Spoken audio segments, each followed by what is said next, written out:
एक शहर के किनारे एक छोटा सा घर था जहाँ प्रिया और अंजलि रहती थी। दोनों अनाथ थीं, लेकिन उनके स्वभाव में जमीन आसमान का फर्क था। प्रिया को अपने रंग रूप पर बहुत घमंड था।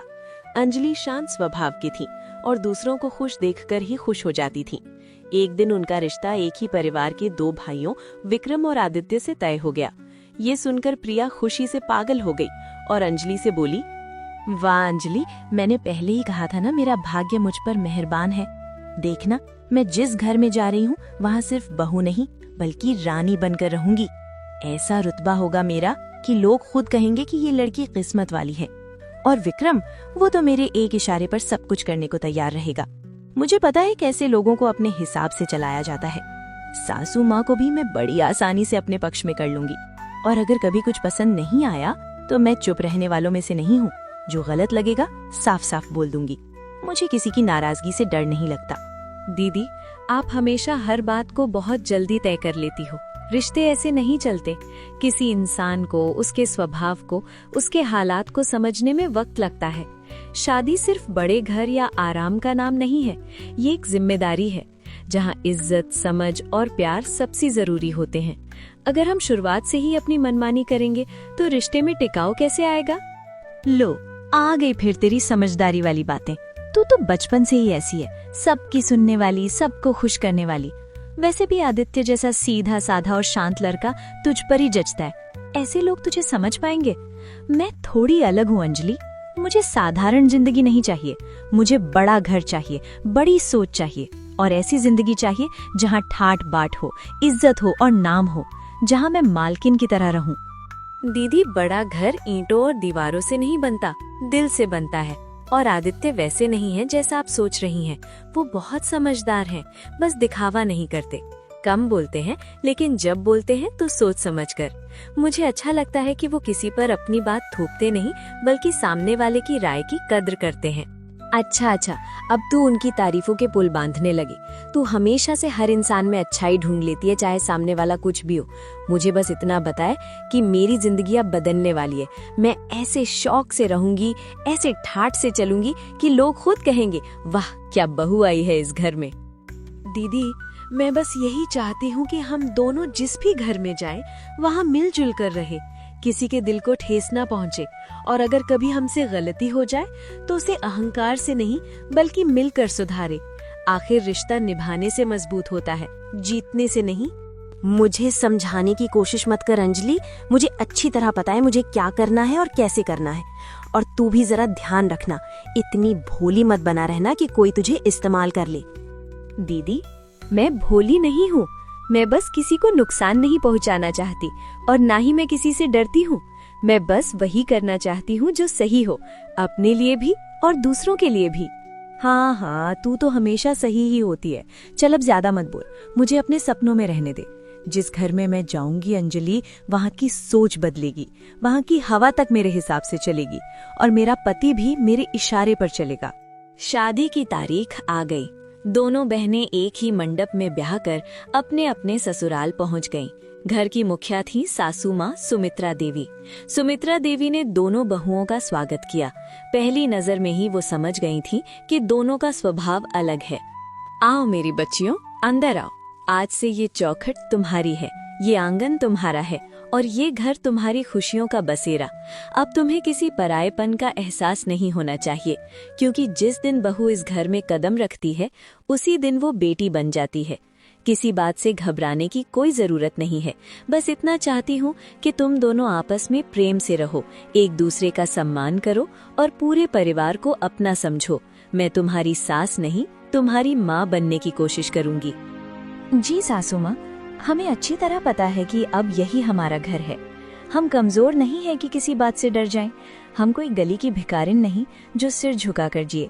हम इस घर में जिम्मेदारी निभाने आई हैं, घर को अपने तरीके से संभालने आई हैं। और हाँ, उम्मीद करती हूँ कि हमें यहाँ रानी की तरह सम्मान मिलेगा। आखिर विक्रम मुझसे बहुत प्यार करते हैं और जहाँ प्यार होता है वहाँ किसी कमी की जगह नहीं होती। बेटी, शब्द सोच समझकर बोलने चाहिए।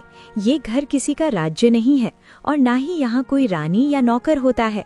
यहाँ सब बराबर हैं, प्यार से बंधे हुए। लेकिन तुम्हारी बातों में आत्मविश्वास कम और घमंड ज्यादा दिखाई दे रहा है। याद रखना, घमंड रिश्तों की नींव को खोखला कर देता है।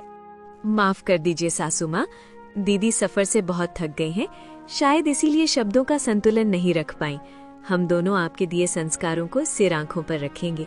हम पूरे मन से आपकी सेवा करेंगे और इस घर को सच में स्वर्ग बनाने की कोशिश करेंगे। आप बिल्कुल भी चिंता मत कीजिए, आपकी इज्जत और मान हमारे लिए सबसे ऊपर रहेगा। बेटी अंजलि, तुम्हारे शब्द मेरे दिल को छू गए। इतनी सरलता और मिठास आजकल बहुत कम देखने को मिलती है। जो इंसान अपने शब्दों से दूसरों को सुकून दे, वही असली धन लेकर आता है। ऐसे स्वभाव वाली बहुएं घर में सौभाग्य और शांति दोनों लाती हैं। माँ, आप प्रिया की बातों को दिल से मत लगाइए। वो दिल की साफ है, बस थोड़ी भावुक और सीधे शब्दों में बोल देती है। उसका इरादा किसी को ठेस पहुंचाने का नहीं था। वो अपने प्यार और अधिकार को जताने की कोशिश कर रही थी। मुझे पूरा विश्वास है कि वो समय के साथ एक अच्छी और समझदार बहू साबित होगी। माँ, अगर आप अनुमति दें तो मैं भी कुछ कहना चाहता हूँ।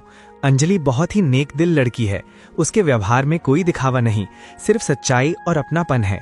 वो कभी किसी का बुरा नहीं सोच सकती। आप उसे अपना आशीर्वाद दीजिए ताकि उसकी सादगी हमेशा बनी रहे और वो हमेशा खुश रहे। तुम दोनों मेरे लिए भगवान का आशीर्वाद हो। तुम्हारा इतना समझदार और संवेदनशील होना ही मेरी सबसे बड़ी पूंजी है। अब तुम दोनों बहुएं थोड़ा आराम कर लो। आज का दिन नया है, भावनाओं से भरा हुआ है। कल से इस घर की जिम्मेदारियां तुम दोनों के कंधों पर होंगी और मुझे उम्मीद है कि तुम उन्हें समझदारी और प्रेम से निभाओगी। रात हो चुकी थी। प्रिया ने तुरंत विक्रम से बात करना शुरू कर दिया। देखो विक्रम, मैं कब से तुम्हें समझाने की कोशिश कर रही हूँ, लेकिन तुम हर बात को हल्के में ले लेते हो। ये घर मुझे सच में बहुत छोटा और घुटन भरा लगता है। ऊपर से तुम्हारी माँ हर बात में टोकना, हर काम में कमी निकालना मुझे बिल्कुल पसंद नहीं। मैं कोई ऐसे वैसे घर से आई लड़की नहीं हूँ। मैंने सपने देखे थे कि शादी के बाद मुझे सम्मान मिलेगा, मुझे रानी की तरह रखा जाएगा। अगर यहाँ मुझसे उम्मीद की जाएगी कि मैं हर वक्त समझौते करूँ, हर किसी की बातें सहूँ, तो बताओ मैं कैसे रहूंगी। तुम जाकर उन्हें साफ साफ समझा दो कि मैं तुम्हारी पत्नी हूँ, कोई नौकरानी नहीं जो सुबह शाम घर के कामों में लगी रहूंगी। प्रिया की बात सुनकर विक्रम घबरा जाता है। कुछ पल चुप रहता है, फिर संयम के साथ बोलता है। प्रिया, तुम इस तरह क्यों बोल रही हो? तुम जानती हो ना कि माँ का स्वभाव शुरू से ही थोड़ा सख्त रहा है, लेकिन उनका दिल बुरा नहीं है। वो सबके साथ एक जैसा व्यवहार करती हैं, चाहे वो तुम हो, अंजलि हो या मैं खुद। और जहाँ तक इस घर की बात है, तो ये मेरे लिए सिर्फ ईंट पत्थर का ढांचा नहीं है। ये हमारा पुश्तैनी घर है। इसमें दादा दादी की यादें बसी हैं, पापा की मेहनत की निशानी है। हो सकता है ये घर बड़ा, ये आलीशान ना हो, लेकिन इसकी अपनी एक गरिमा है। और तुम जानती हो, मेरे लिए तो तुम हमेशा रानी ही रही हो और रहोगी। बस अगर तुम इस तरह माँ के बारे में बोलोगी तो उन्हें बहुत ठेस पहुंचेगी और बात बिगड़ सकती है। अगर उन्हें बुरा लगता है तो लगने दो विक्रम। मैं अब हर किसी को खुश करने के लिए खुद को नहीं बदलने वाली। मैंने तय कर लिया है, कल से मैं घर का कोई काम नहीं करूंगी। अंजलि से कह दो कि वो सारा काम संभाले। वैसे भी वो हमेशा अपनी मासूम सी शक्ल बनाकर सबके सामने घूमती रहती है, जैसे उसे कुछ पता ही ना हो। और आदित्य, वो तो उसी पर जान छिड़कता है। तो दोनों मिलकर आराम से ये घर चला लेंगे। मुझसे अब और त्याग की उम्मीद मत करना। प्रिया, प्लीज समझने की कोशिश करो। हर बात को इस तरह कठोर बनाना जरूरी नहीं है। ठीक है, अगर तुम्हें किसी बात से तकलीफ है तो हम बैठकर आराम से बात कर सकते हैं। मैं कोशिश करूंगा कि हालात संभल जाए और किसी को ठेस ना पहुंचे। लेकिन मेरी एक बात मान लो, सबके सामने माँ या अंजलि के खिलाफ इस तरह बोलोगी तो बात हाथ से निकल जाएगी। मैं नहीं चाहता कि इस घर का माहौल और ज्यादा बिगड़े। थोड़ा धैर्य रखो, शायद वक्त के साथ सब ठीक हो जाए। उधर अंजलि और आदित्य आपस में बात कर रहे थे। अंजलि, मैं तुम्हें कब से देख रहा हूँ। आज तुम कुछ ज्यादा ही शांत हो, न हंस रही हो, न खुलकर बात कर रही हो। क्या कोई बात है जो तुम मुझसे छुपा रही हो, या फिर क्या तुम इस घर में खुद को खुश महसूस नहीं कर पा रही? नहीं आदित्य, ऐसी कोई बात नहीं है कि मैं खुश नहीं हूँ। ये घर, ये लोग और सबसे बढ़कर आपकी माँ, सब कुछ बहुत अच्छा है। बस मन में एक हल्का सा डर बैठा रहता है। मुझे डर है कि दीदी अपनी कड़वी या घमंडी बातों से कहीं सासू माँ का दिल न दुखा दें। वो बहुत सीधी, समझदार और प्यार करने वाली हैं। मैं नहीं चाहती कि उनके मन में हमारे लिए कोई भी गलत भावना पैदा हो। मैं चाहती हूँ कि इस घर में हमेशा शांति बनी रहे, हम सब मिलकर रहें, एक दूसरे का सम्मान करें। इसलिए मुझे लगता है कि हमें मिलकर सासू माँ का दिल जीतना चाहिए, अपने व्यवहार से, अपने संस्कारों से और अपने प्यार से। तुम जैसी हो वैसी ही रहो, सच्ची, सरल और दिल से जुड़ी हुई। यही तुम्हारी सबसे बड़ी ताकत है। बाकी जो भी बातें होंगी, जो भी मुश्किलें आएंगी, उन्हें संभालने की जिम्मेदारी मेरी है। मैं वादा करता हूँ अंजलि, इस घर में किसी का दिल नहीं टूटेगा। सब कुछ धीरे धीरे ठीक हो जाएगा। अगले दिन सुबह होते ही प्रिया ने वही किया जो उसने कहा था। वो देर तक सोती रही और अंजलि चुपचाप रसोई में जाकर सासू माँ की मदद करने लगी। ये सिलसिला रोज चलता रहा और घर में धीरे धीरे तनाव बढ़ने लगा। कुछ ही दिनों में सुमित्रा देवी का घर 2 हिस्सों में बंट गया। एक तरफ प्रिया का कमरा था, जहाँ आराम और घमंड का राज था। दूसरी तरफ रसोई और घर के काम थे, जहाँ अंजलि अपनी सादगी और मेहनत से सब संभाल रही थी। एक दिन सुबह सुमित्रा देवी रसोई में आई। उन्होंने अंजलि को अकेले काम करते देखा। अरे अंजलि मेरी बच्ची, ये सब काम तुम अकेले क्यों कर रही हो? सुबह से देख रही हो तुम रसोई से बाहर ही नहीं आई। तुम्हारे हाथ भी थक गए होंगे। और प्रिया, वो कहाँ है? क्या वो अब तक सो रही है? अरे बेटी, क्या उसे इस घर की जिम्मेदारियों का जरा सा भी एहसास नहीं है? ये घर सिर्फ मेरा नहीं है, अब ये तुम दोनों का भी है। मैं नहीं चाहती कि इस घर का सारा बोझ सिर्फ तुम्हारे कंधों पर आ जाए। माँ हूँ मैं तुम्हारी, ये सब चुपचाप सहते हुए मैं तुम्हें नहीं देख सकती। नहीं सासू माँ, आप ऐसा मत सोचिए। दीदी रात को काफी देर तक जाग रही थी। शायद नए घर की वजह से उन्हें नींद नहीं आई होगी, इसलिए आज वो बहुत थक गई होंगी। मैंने सोचा अगर उन्हें थोड़ा आराम मिल जाए तो अच्छा रहेगा। मुझे काम करने में कोई तकलीफ नहीं है। आपने मुझे बेटी की तरह अपनाया है, तो ये सब करना मेरा फर्ज बनता है। आप बस आराम से बैठ जाइए, मुझे आपकी मदद की बिल्कुल जरूरत नहीं है। मैं पूरी कोशिश करूंगी कि आपको कभी किसी बात की परेशानी ना हो। अंजलि, तुम मुझसे झूठ मत बोलो बेटी। मैं माँ हूँ और माँ अपनी बेटी की आंखों में छिपा दर्द पहचान लेती है। तुम कुछ कहती नहीं हो, लेकिन तुम्हारी खामोशी बहुत कुछ कह जाती है। तुम दोनों सगी बहनें हो, फिर भी लगता है जैसे तुम्हारे बीच कोई अनकही दूरी आ गई हो। प्रिया इस घर में आने के बाद बहुत बदल गई है। पहले वो ऐसी नहीं थी। एक दिन भी उसने रसोई में कदम नहीं रखा और तुम हर बात को हंसते हंसते अपने ऊपर ले लेती हो। मुझे डर है कहीं तुम ये सब सहते सहते अंदर से टूट ना जाओ। सासू माँ, आप दिल छोटा मत कीजिए। दीदी का स्वभाव थोड़ा अलग है। वो बचपन से ही नाजों में पली है। थोड़ी आलसी जरूर है, लेकिन उनके दिल में किसी के लिए कोई बुराई नहीं है। वो बस अपनी बातें ठीक से कह नहीं पाती। आप उनसे कुछ मत कहिए, कहीं वो गलत ना समझ ले। अगर घर में प्यार और धैर्य रहेगा तो सब कुछ अपने आप ठीक हो जाएगा। मैं चाहती हूँ कि इस घर में कभी कोई कड़वाहट ना आए, बस सब लोग मिलजुल कर खुशी से रहें। उसी समय विक्रम रसोई में आया और बोला, अरे माँ और अंजलि, तुम दोनों यहाँ इतनी देर से क्या बातें कर रही हो? अंजलि, तुम अभी तक रसोई में ही क्यों खड़ी हो? मुझे काम के लिए देर हो रही है, बहुत काम है आज। सब कुछ छोड़ो, पहले मेरा नाश्ता जल्दी से लगाओ। तुम जानती हो ना, मुझे देरी बिल्कुल पसंद नहीं। विक्रम, आज मैं तुमसे एक सवाल पूछना चाहती हूँ और इस बार तुम मुझसे बच नहीं पाओगे। तू ही बता, तेरी पत्नी प्रिया कहाँ है? क्या वो इस घर की बहू नहीं है? क्या सिर्फ अंजलि ही इस घर की जिम्मेदार है? सुबह से देख रही हूँ, रसोई, झाड़ू, पोछा, चाय, नाश्ता, हर काम अकेले अंजलि कर रही है। वो कब तक सब कुछ अकेले उठाती रहेगी? घर सिर्फ एक इंसान की मेहनत से नहीं चलता। बेटा, बहू होने के नाते प्रिया की भी जिम्मेदारी बनती है। माँ, आप प्रिया को समझने की कोशिश क्यों नहीं करती? उसकी तबीयत अक्सर ठीक नहीं रहती। वो जल्दी थक जाती है, उसे आराम की जरूरत होती है। मैं नहीं चाहता कि वो खुद पर जोर डाले। आखिर वो मेरी पत्नी है और उसकी देखभाल करना मेरी जिम्मेदारी है। और जहाँ तक अंजलि की बात है, वो तो वैसे भी दिन भर घर में ही रहती है। उसे काम करना अच्छा लगता है, तो अगर वो थोड़ा ज्यादा कर रही है तो इसमें इतनी बड़ी बात क्या है माँ? तभी प्रिया तेज कदमों से आती है। चेहरे पर गुस्सा और घमंड होता है। यहाँ आखिर चल क्या रहा है? सुबह सुबह इतना शोर, इतनी बहस, इतनी ऊंची आवाजें। क्या इस घर में मेरी शांति की कोई कीमत ही नहीं है? माँ, एक बात साफ साफ बताइए, आप हर बार अंजलि की ही तरफदारी क्यों करती हैं? क्या मैं इस घर की बेटी नहीं हूँ? क्या मेरे जज्बात, मेरा सम्मान, मेरी मौजूदगी, इन सब की आपके लिए कोई अहमियत नहीं है? या फिर इस घर में अब मेरी जगह बस नाम की रह गई है? प्रिया, मैं किसी की तरफदारी नहीं करती। मैं सिर्फ सच का साथ देती हूँ। अगर तुम सच में इस घर की बेटी होती तो अपनी ही बहन को सुबह से रसोई में अकेले जूझते हुए देखकर तुम्हारा दिल चैन से अपने कमरे में आराम करने नहीं देता। बेटी, रिश्ते सिर्फ अधिकार से नहीं चलते, उनके लिए जिम्मेदारी निभानी पड़ती है। संस्कार सिर्फ कपड़ों और बातों से नहीं दिखते, वो व्यवहार से झलकते हैं। तुमने अपने घमंड में कर्तव्य, रिश्ते और परिवार तीनों को पीछे छोड़ दिया है। घर सजने संवरने से नहीं, अपनों के साथ निभाने से चलता है। शर्म मुझे नहीं, आपको आनी चाहिए माँ। आप हर मौके पर मेरी और विक्रम की तुलना आदित्य और अंजलि से करती रहती हैं। आदित्य तो वैसे भी विक्रम जितना कमाता नहीं, और अंजलि, वो तो उसी के स्तर की है, साधारण, बिना किसी पहचान के, पूरी तरह एक काम वाली औरत जैसी। वो मेरी बराबरी, ये तो वो सपने में भी नहीं सोच सकती। मैं जिस स्तर पर हूँ वहां तक पहुँचना उसके बस की बात नहीं। प्रिया, बस बहुत हो गया अब। तुम माँ से इस लहजे में बात नहीं कर सकती, ना ही किसी को इस तरह नीचा दिखाने का तुम्हें कोई हक है। ये घर मेरे लिए भी उतना ही सम्मान का है जितना तुम्हारे लिए होना चाहिए। अगर तुमने अभी भी अपनी जबान पे लगाम नहीं लगाई तो मैं चुप नहीं रहूंगा। नहीं विक्रम, आज मैं चुप नहीं रहूंगी।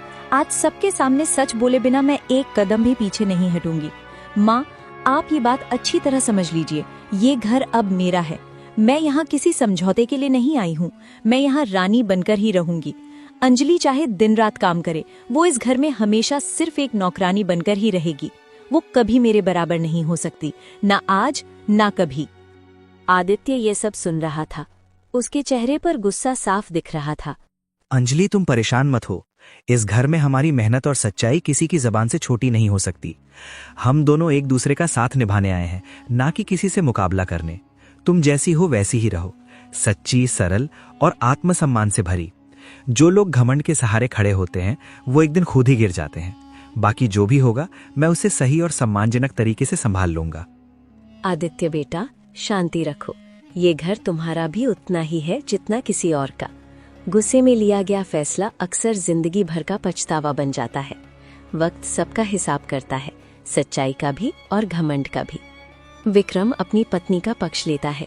आदित्य चुपचाप चला जाता है। अंजलि की आंखों में आंसू थे, मगर उसने कुछ नहीं कहा। सुमित्रा देवी अंजलि को गले लगाया और मन ही मन फैसला किया कि वो इस घर में न्याय जरूर करेंगी। इस घटना के बाद प्रिया का घमंड और बढ़ गया। वो अंजलि को और भी ज्यादा ताने मारने लगी। कुछ दिनों के बाद एक सिद्ध साधु का आगमन हुआ। उनका नाम था स्वामी विवेकानंद। उनके हाथ में एक साधारण सी लाठी थी और चेहरे पर एक अजीब सी शांति।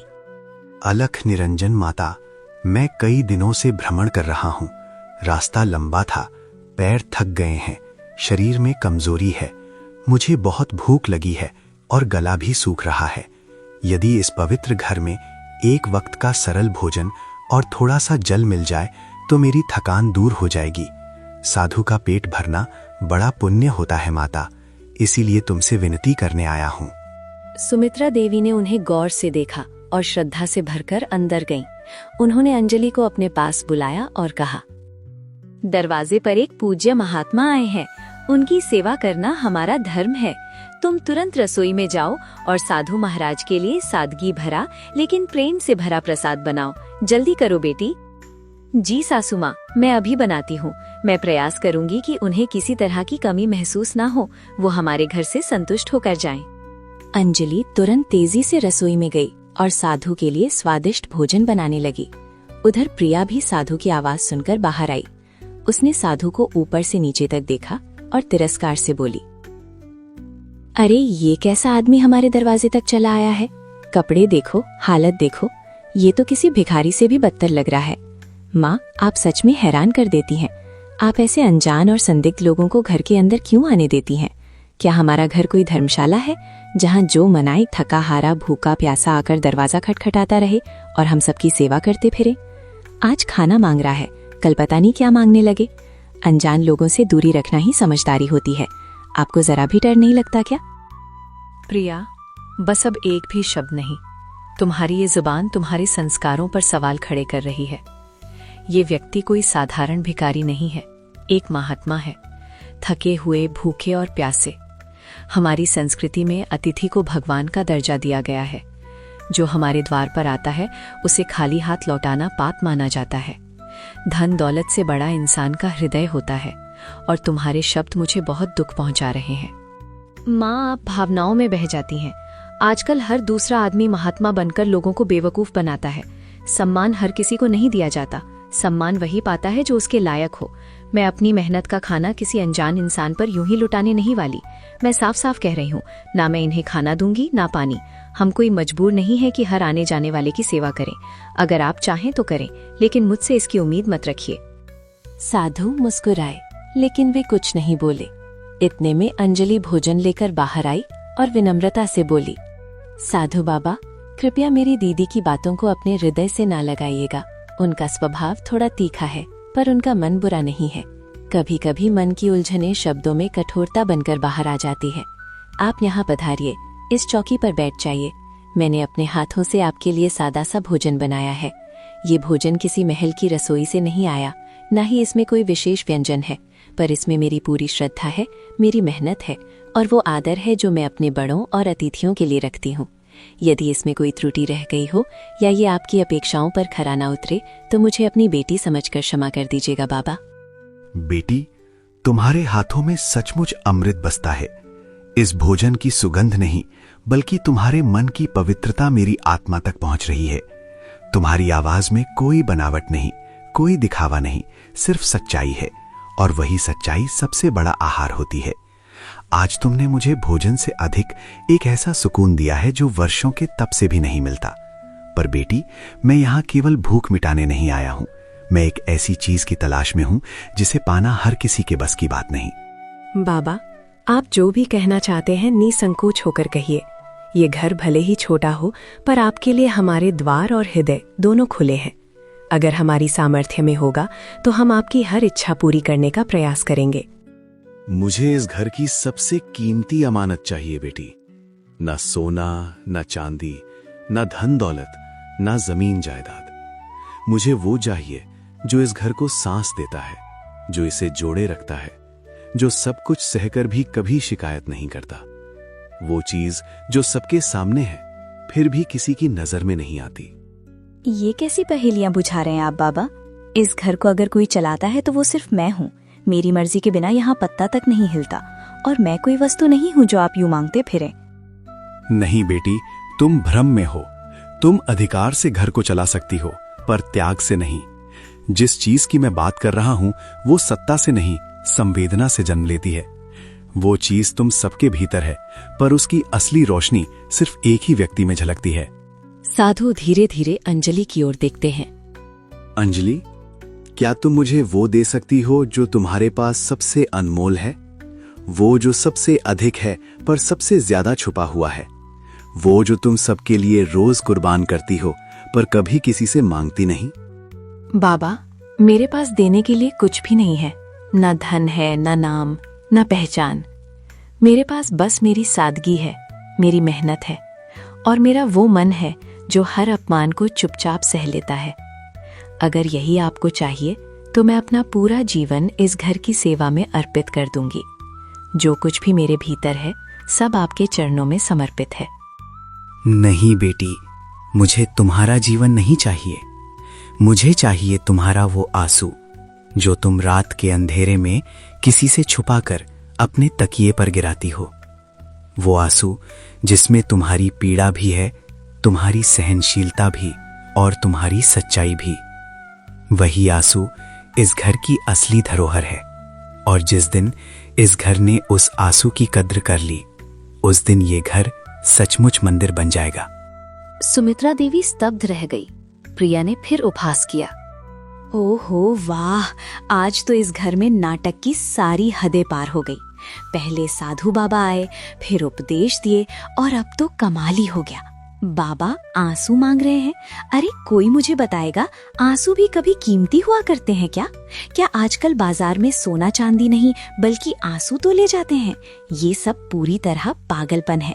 माँ, आपने देखा ये लोग मिलकर कितना बड़ा नाटक रच रहे हैं। बेटी प्रिया, तुम्हारी हंसी में जो व्यंग है वही इस घर की सबसे बड़ी विडंबना है।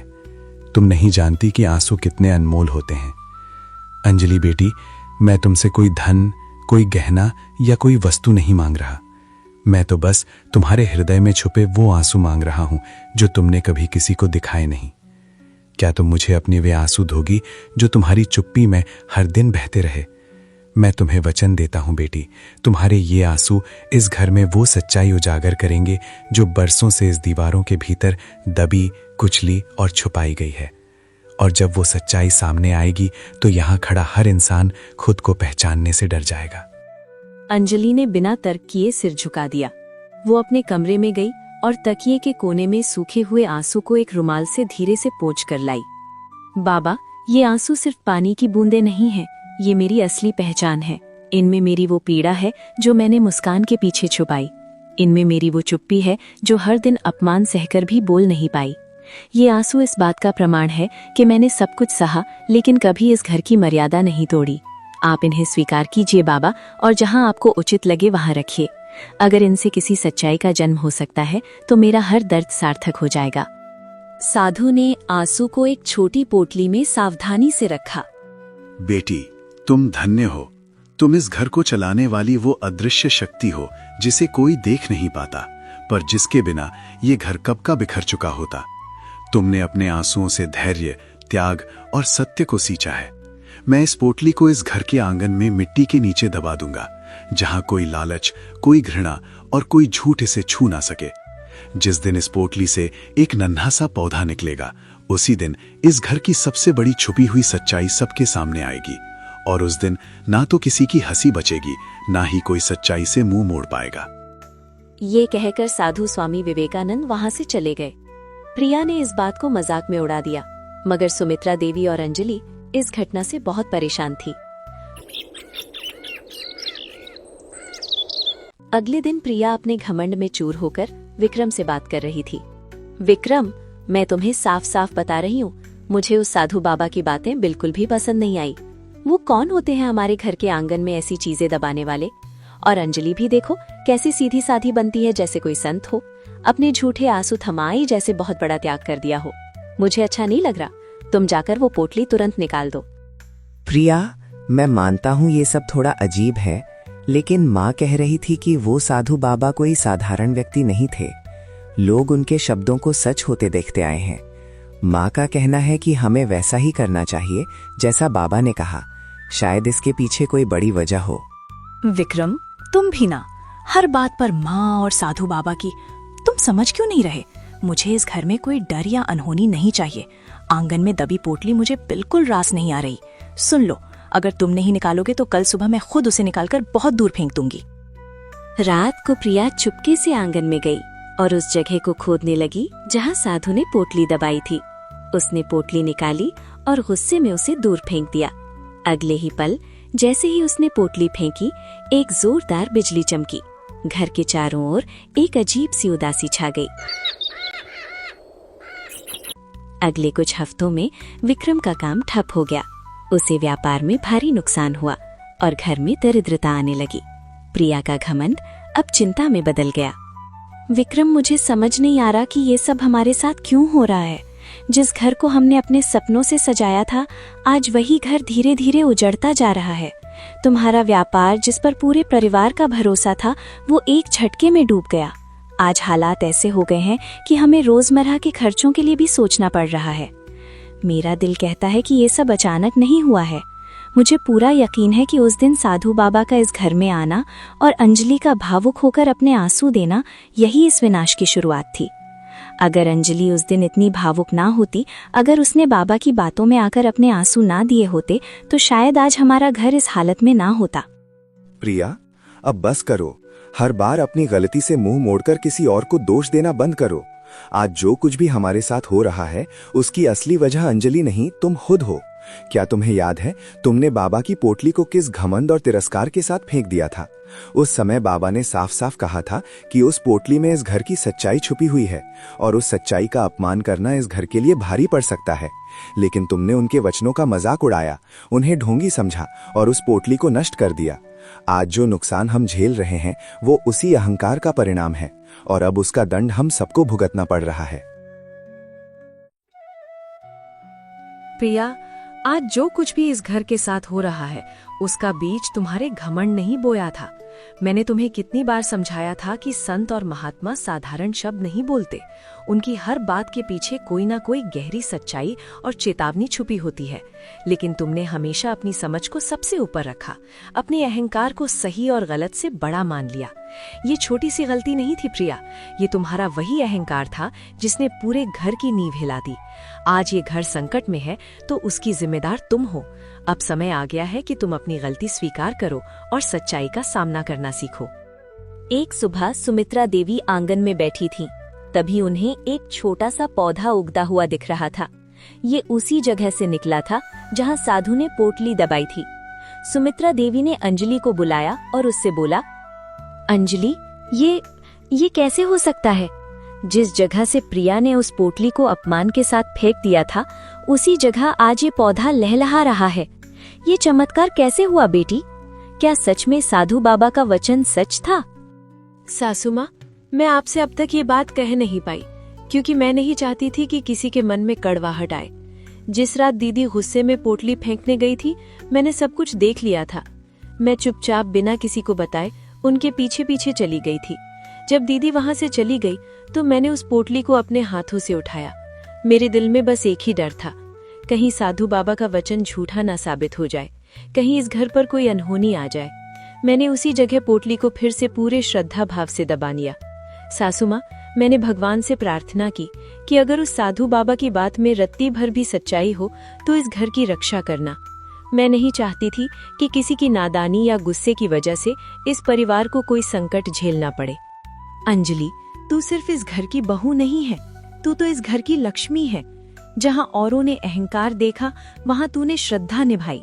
जहाँ औरों ने अपमान किया, वहाँ तूने विश्वास को बचाया। आज मुझे समझ आया, घर ईंट पत्थर से नहीं, त्याग और सच्चे मन से चलता है। सुमित्रा देवी की आंखों से आंसू बहने लगते हैं। वे अंजलि को गले लगा लेती हैं। उसी समय स्वामी विवेकानंद वहां आते हैं, चेहरे पर वही शांत मुस्कान। अलख निरंजन माता, सत्य चाहे जितना भी दबा दिया जाए, चाहे उस पर झूठ की कितनी ही परतें चढ़ा दी जाएं, लेकिन एक दिन वो स्वयं रास्ता बना लेता है। सत्य मिटाया नहीं जा सकता, वो केवल प्रतीक्षा करता है सही समय की। बाबा, आपने कहा था कि जिस दिन ये पौधा धरती से बाहर आएगा, उस दिन इस घर के अंधेरे कोने कोने में छिपी सच्चाई सबके सामने उजागर हो जाएगी। आज वो दिन आ गया है। मेरा मन व्याकुल है बाबा, कृपा करके बताइए, आखिर इस घर की वो कौन सी सच्चाई है जिसने वर्षों से हमें चैन से जीने नहीं दिया। वहाँ पर प्रिया और विक्रम भी आ जाते हैं। सच्चाई कड़वी अवश्य होती है माता, लेकिन वही आत्मा को मुक्त करती है। सुनो, इस घर पर कोई साधारण बाधा नहीं थी, बल्कि एक पुराना श्राप था। ऐसा श्राप जो बाहर से नहीं, घर के भीतर से जन्म लेता है। जब इस घर की बहुएं एक दूसरे से ईर्ष्या करेंगी, अपने घमंड को प्रेम से बड़ा मानेंगी और त्याग को कमजोरी समझेंगी, तब ये घर चाहे कितना भी कमाए, कभी समृद्ध नहीं हो पाएगा। धन आएगा लेकिन टिकेगा नहीं, खुशियां आएंगी लेकिन ठहरेंगी नहीं। माता, मैंने अंजलि से कभी साधारण आंसू नहीं मांगे थे। मैंने उससे उसकी आत्मा का दर्पण मांगा था। उसके आंसू कमजोरी के नहीं थे, वे प्रेम, धैर्य और त्याग से उपजे हुए सत्य के मोती थे। उन आंसुओं में अपने लिए नहीं, इस पूरे परिवार के लिए जीने और सहने की शक्ति थी। वही आंसू एक बीज बन गए जो इस घर को श्राप से मुक्त कर सकता था। लेकिन जब घमंड ने आंखों पर पर्दा डाल दिया, जब अहंकार ने प्रेम को अपमानित किया और प्रिया ने उस पोटली को तिरस्कार के साथ फेंक दिया, तब वो श्राप फिर जाग उठा। इसीलिए व्यापार डूबा, इसीलिए सुख छीन गया और इसी कारण इस घर की नींव हिलने लगी। पर सत्य कभी हारता नहीं माता। अंजनी ने किसी से शिकायत नहीं की, किसी पर दोष नहीं डाला। उसने उसी पोटली को फिर से सच्चे मन से धरती में दबाया और अपने प्रेम, धैर्य और निस्वार्थ सेवा से उसे सींचा। आज जो पौधा तुम देख रही हो, वो केवल मिट्टी से नहीं उगा, वो अंजलि की आत्मा से उगा है। इस घर की सबसे कीमती वस्तु न सोना है, न जमीन, न धन दौलत, बल्कि अंजलि का वो सच्चा मन है जो हर अपमान के बाद भी इस घर के लिए धड़कता रहा। ये सुनकर प्रिया चौंक पड़ी। उसका घमंड टूट गया। माँ, अंजलि, आज मेरे अहंकार की सारी दीवारें ढह चुकी हैं। अपने घमंड में मैंने तुम्हें ही नहीं, अपने ही घर को जला दिया। मैंने प्रेम को कमजोरी समझा और त्याग का मजाक उड़ाया। आज समझ में आया कि असली शक्ति चिल्लाने में नहीं, चुपचाप सहने में होती है। मुझे माफ कर दो। अगर हो सके तो मुझे एक मौका और दे दो। मैं सच में बदलना चाहती हूँ, सिर्फ शब्दों से नहीं, अपने कर्मों से। माँ, गलती सिर्फ प्रिया की नहीं थी। मैंने भी आंखें बंद रखी। मैंने सच जानते हुए भी गलत का साथ दिया। अंजलि की मेहनत, उसका त्याग, उसकी चुप्पी, हम सब ने उसे उसकी मजबूरी समझ लिया।